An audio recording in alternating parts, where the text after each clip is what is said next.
Hi, I'm Carrie Penny. On this episode of Secret Heart Broadcasting, Tropical Bird in a Snowstorm with Nina Sudra. Nina's a filmmaker, a friend, a bright light. She also comes from a traditional Indian culture, yet grew up kind of footloose and fancy-free on the prairies. So we'll find out about love for your family, love for your ancestors, love for yourself. We'll also talk about books, filmmaking, and a whole lot more with Nina Sudra on Tropical Bird in a Snowstorm, coming up next on Secret Heart Broadcasting. I think maybe one thing I want to keep listening to you is I want to keep my optimism, which at times, I've been such a fool. In the tarot, there's a card called the Fool, and he's, wandering. I just feel like I embody that. I'm really the high priestess, but that idea of being naive and optimistic and believing in the good in people and, being grateful, like even, in the darkest of days. And you and I have, both shared that. We've had a long friendship and supported each other through lots of things, that there can be a little bit of light and hope. And I think that's the thing I want to keep with me. I don't want to be, we live in it's kind of fearful out there. So I'm limiting, what I'm listening to in terms of news feeds, where I used to be a news junkie, in an effort to kind of keep that spark going until, I take my last breath, which, I hope it is many, many years from now, as I continue to make peace with who I am, love who I am, the spirit who I am, as the outer, bit of me, the human, the fleshy part ages and things are kind of maybe more creaky than they were, but just really loving that interior peace. I think maybe our youth is for loving the exterior body and just living big and large. And as we get older, it's this loving what is. And for me, keeping that spark alive, so that, like you said, I'm modeling this for my daughter, working on my own stuff, keeping the light going. Yeah. Maybe that I'm just totally riffing on what it might be to be an elder, but yeah, Oh, fully girl, crone, fully delicious crone. delicious. It so resonates, and the Fool, like, ditto, like, totally. I think, and maybe that's the thing. Like, we're big and outward, and but we remember it, right? We have this, like, oh yeah, I remember that. And then as we get, just going inward is so magnificent and important, and Mhm. like, but being able to, I think you're right. Like, there is this sort of, it's really easy to get sucked under and forget almost about, I don't know, about, it's that hope, that optimism, right? It's like, it's so easy to get like, I keep wanting to, say, like, the Persephone kind of thing, where you're just like, Uh-huh. right. And it's like, wait a second. No, no, no, no, no.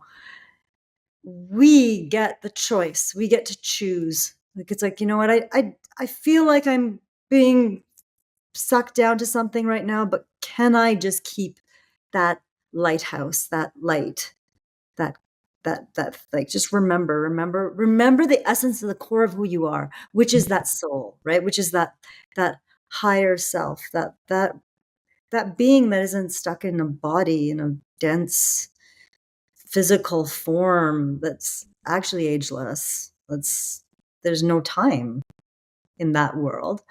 Mhm. Um, wow. Okay, we went like totally different.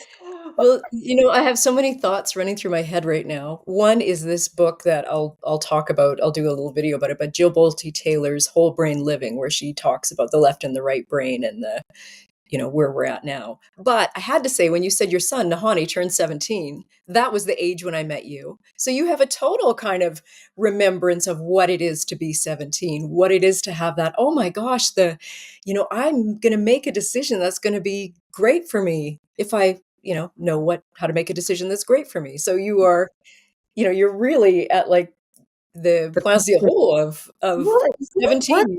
It wasn't. I thought it was. It wasn't 17 that we met. Oh, I oh think no, there goes I that was a story. little older. I was a little older because I was legal.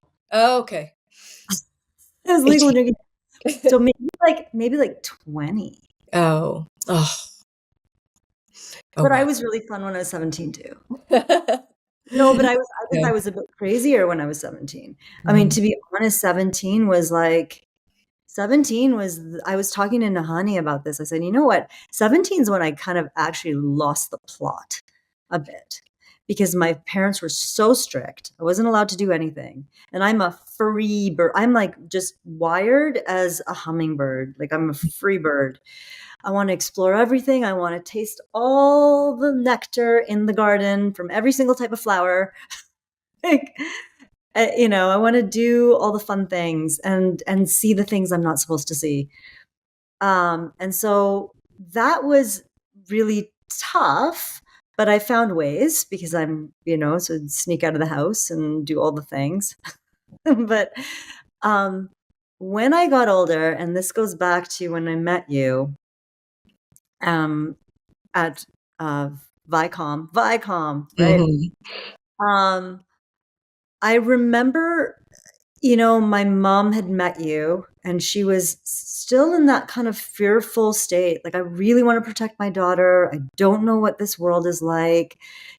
Just not having the experience that was pretty much robbed from her because mm, of the situation that she entered into um, in her, basically from 22 onward. Um, and I was what she had. So she was really afraid. And I remember her being like, "Who is this Carrie?" Like, and it was just like, "Mom, don't worry. Carrie's awesome. She's cool." And then eventually she started to, like warm up. And now she's like, "Oh, Katie." Totally different story. But I remember even being at SAIT and when I was going to college, I was studying, and they there were a lot of colleagues that I had that just did not understand why I wouldn't move out of the house. Like, why doesn't she just leave? It's like your parents are super strict. And I was like, dude, it would be so devastating for my parents if I moved. mm. It wasn't, and I know that's so hard to understand when you don't come from that culture. But eventually I did move out of the house. I like went to university and snuck out. So basically like packed boxes and all right, mom and dad, To here's a my different note. city. You went to a different city. Yeah, yeah, I You went to met a Montreal. fine man. Yes. Oh, yes. Wonderful man. I met, so I met my husband here in Calgary. We were working on a film together, and we both had the same rule that was like, don't date anyone in the film industry. Cause, and so it was like, oh, that must cancel each other out. So we, and unfortunately, or fortunately, but he was not from the community and the cast and all of the right things that needed to, that I was literally told I needed to have. I was conditioned that that's your life. Like um, you have to marry this kind of person and you will have a great life with their in-laws. And, you know, this whole traditional life, I was like, meant to have an arranged marriage and I could choose, but it would still be kind of arranged. And it didn't go that way for my mom in particular, unfortunately, and it was a real devastation for her. And it was really hard. That was a hard time, but it's again one of those things where it's like I just had that. I knew that this was someone's like a path I needed to follow. And maybe it might not work out and it'll blow up in my face, but there's like some deep inner voice saying like it's that same kind of thing, right? Where like you're trying to be I can't be that thing that I'm not. It's like that. It's impossible. I mean, I could try, but it's impossible. I Hmm. can't be that thing that I'm not. I love that. Yeah.